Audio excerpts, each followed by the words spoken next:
Una changamoto ya kisukari, yani tatizo la kisukari. Sasa leo nimekuja na hii tiba nzuri na tiba bora sana. Nisikilize vizuri niweze kukupatia tiba itakayoweza kutibu changamoto ya sukari ya type 1 na sukari type 2. Najua wengi wenu mnateseka sana na changamoto ya sukari na inawatesa watu wengi.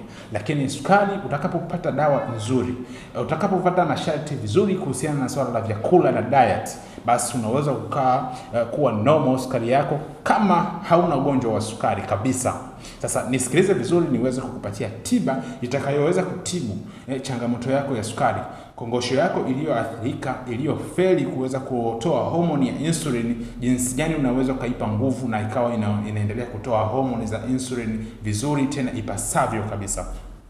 Leo nina huu mmea wa aloe vera na huu mmea wa kivumbasi. Mvumbasi na aloe vera ni tiba. Unachotakiwa kukifanya ili kuweza kutibu sasa sukari yako, utatafuta hiyo mvumbasi wa kutosha, kisha utakatakata. Baada ya kukatakata utaweka katika sufuria yenye ujazo wa lita 3. Kisha utachukua hii aloe vera, mfano wa haya magome mawili, majani haya mawili, kisha utakatakata madogo madogo. Baada ya hapo utachanganya na mvumbasi katika sufuria hiyo yenye ujazo wa lita 3. Kisha inatakiwa uchemshe takriban dakika 20. Baada ya kuichemsha, kisha utaipua na kuichuja vizuri kabisa.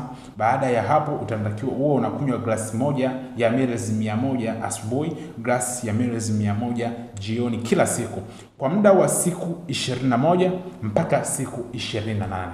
Mwenye sukari type 1 itakulazimu utumie siku 45. Mwenye sukari type 2 unaweza kutumia siku 21 mpaka siku 28. Utakuwa unaangalia jinsi gani viwango vyako vya sukari vinavyokuwa vinashuka vizuri. Uzuri wa hii dawa, kwa wewe unaitumia sindano za insulin, utakuja kuziacha kwa sababu ina uwezo wa kuenda kurekebisha kongosho vizuri ili iweze kutoa ile homoni ya insulin. Badala yake sukari yako kama ilikuwa inafika 30, 25, 20 itashuka mpaka kiwango cha kufikia 9 mpaka 10 kwa mwenye sukari type 1. Ikifikia katika hatua hiyo ni hatua nzuri sana. Maanake kwamba haitakulazimu tena wewe kutumia sindano za insulin. Lakini wewe mwenye sukari type 2 unapotumia dawa hii itakushusha mpaka kufikia 7, 8, wakati mwingine mpaka 6.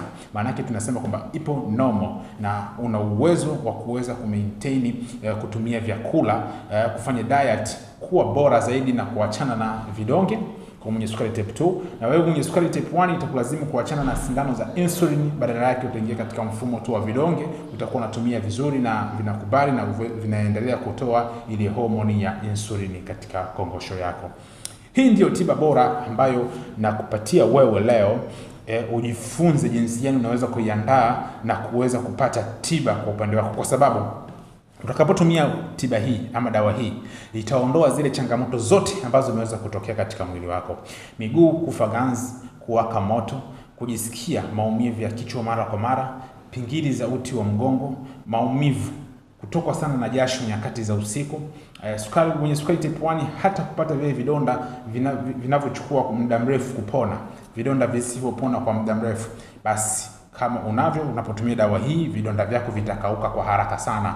Mwenye sukari type 2 kama una changamoto sasa ya kukosa ile hamu ya kushiriki tendo la ndoa, uwe mwanamama uwe mwanababa, utakapotumia inaweza kukurudisha kuwa katika hali nzuri. Inaondoa ganzi ya miguu, maumivu ya mwili, kuchoka sana mara kwa mara, kujihisi kuwa ni mchovu. Basi utakapotumia dawa hii inaondoa changamoto zote. Ipo ambayo tayari imeshaandaliwa. Kama utashindwa kuandaa dawa hii, nipigie simu nikupatie dawa iliyoandaliwa yenye kutibu vizuri, kuweza kukupatia kuongeza homoni ya insulin katika upande wa kongosho yako na uwe bora zaidi, na uachane na mfumo wa sindano za insulin ama vidonge unavyovitumia kwa muda mrefu. Hii tiba ni tiba bora sana. Sasa kama unahitaji dawa hiyo niliyoiandaa, namba zangu za simu jumlisha 255 752 16 38 38. Popote pale ulipo nipigie simu niweze kukupatia huduma hii ili uweze kuwa bora zaidi. Usisahau kunifollow, nitakufollow back. Like, comment, share. Usisahau kusubscribe katika channel yetu ya YouTube. Nikutakia siku njema, nikutakie kila la heri. Asante sana.